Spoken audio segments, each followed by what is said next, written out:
interview, and I was asked a question that I've been asked before. She said, "What makes you do this? Why do you do what you do?" I'm like, I haven't lost anybody personally, but I've been touched. I've been touched in reading the news, in the neighborhoods, in my son, who's lost a ton of friends that he went to school with.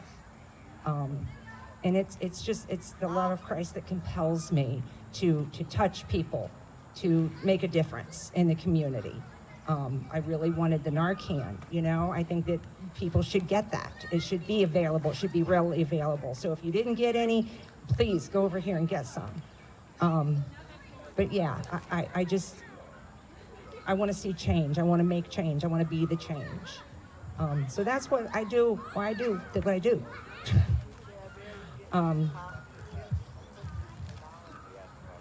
The joys of technology. So up next, so we've heard from the legal standpoint, from an addict's standpoint, and how you get in recovery. What touches me the most is the ones that are left behind.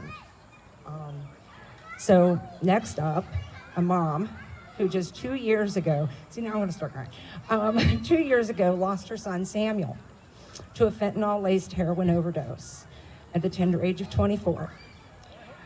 Where most mothers would shut down in their grief, which I would, within her grief, she knew she needed to help others struggling with addiction. She set out to find a way to help people struggling with addiction to access resources for recovery no matter what their journey. This is why she created our SAM Foundation.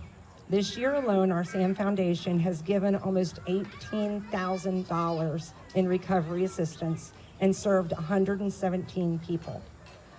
With that, please help me welcome my good friend, Samuel's mom, Katie Renfrow.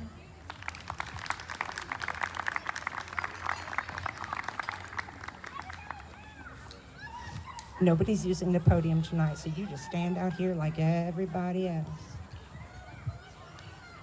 She told me she wouldn't make me cry. I'm a liar. Patty asked me to do a speech on how I move forward in grief. It has been 25 months, 3 weeks, and 3 days since my son passed away. I learned very early on there's no way around grief. You have to go through it. Some people put this off for years, but at one point or another, they will have to go through it. For me, my daughter's wedding was exactly 11 weeks to the day after my son passed. So I had to figure out quickly how to go through grief. I jumped in head first. I joined a support group. I started weekly therapy. And I had to figure out a way to enjoy my daughter's wedding. It was at my support group that the leader said about the third week, it is okay to have joy in grief. And she backed it up with a Bible verse, Ecclesiastes 3:4. There's a time to weep and a time to laugh, a time to mourn and a time to dance. I feel like I live by these words today.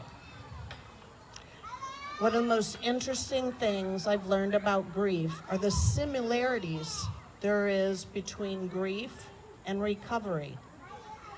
And I know that sounds weird, but after listening to Aaron Lane's podcast, Tragedy to Triumph,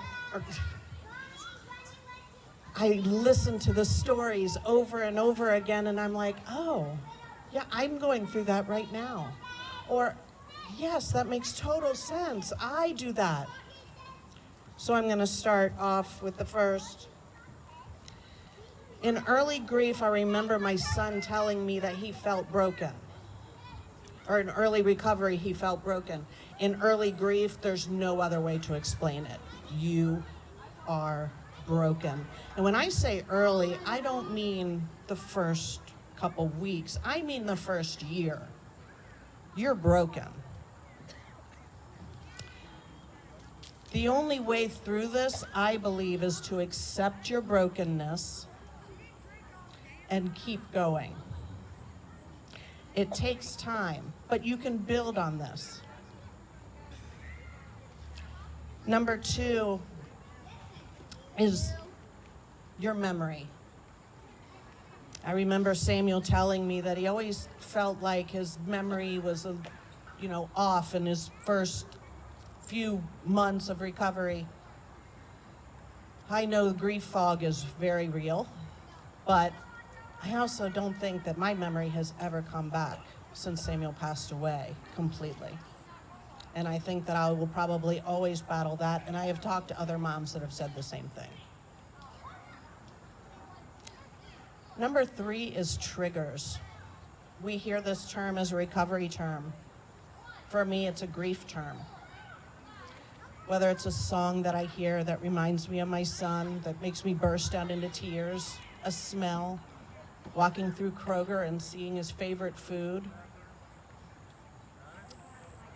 These triggers, they don't go away. I feel like that you have them for a really long time.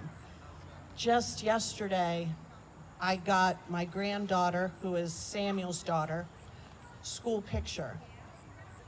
I looked at her eyes and they were the same exact brown color and same exact face of him as a 6-year-old, and all I could do was cry.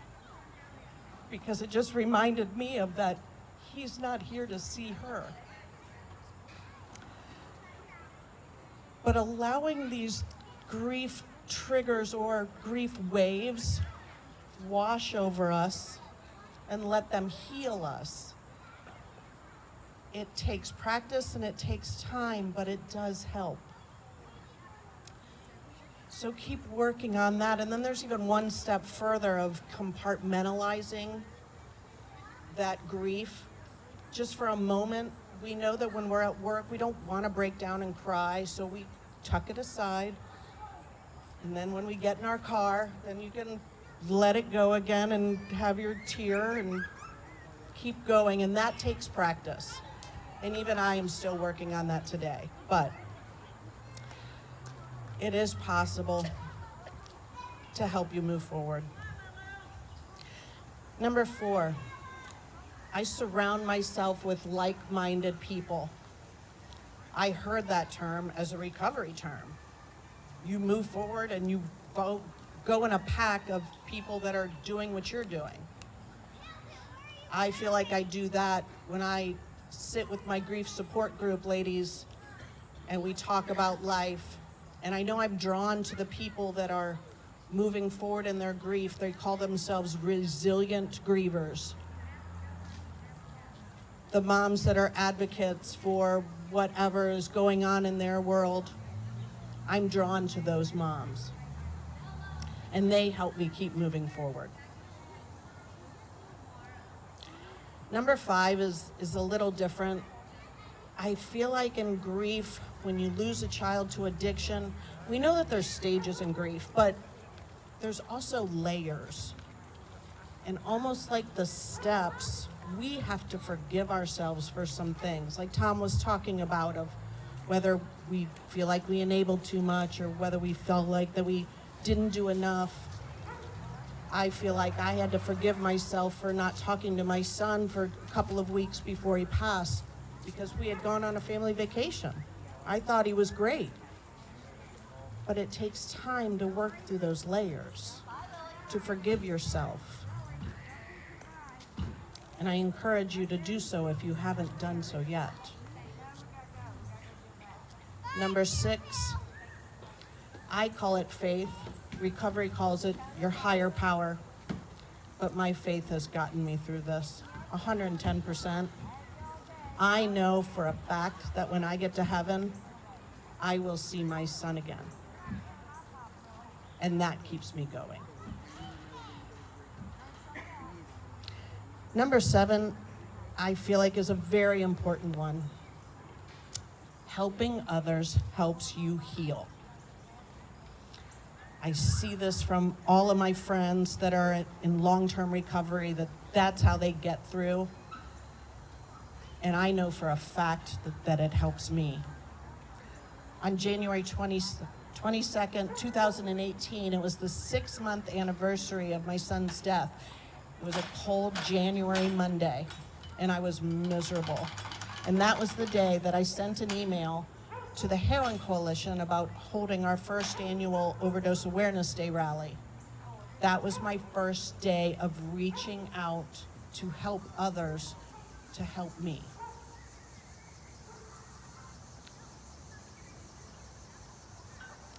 And number 8 is moving forward in grief takes time. It takes effort, and it's not going to come to you if you just sit back and wait for it. Look for a support group, look for a therapist, look for a volunteer job to give back. And just like recovery, you get out of healing and grief of what you put into it. So in closing, all of these things, allow yourself to be broken. Forgive yourself for not remembering everything anymore. Allow the grief triggers to wash over you like a wave. Surround yourself with like-minded people. Forgive yourself for your complex layers of grief. Find a higher power. Help others and work at it. Because if you do a few of these things, I believe that you do. You find your time to weep, you find your time to laugh, you find your time to mourn, and you find your time to dance.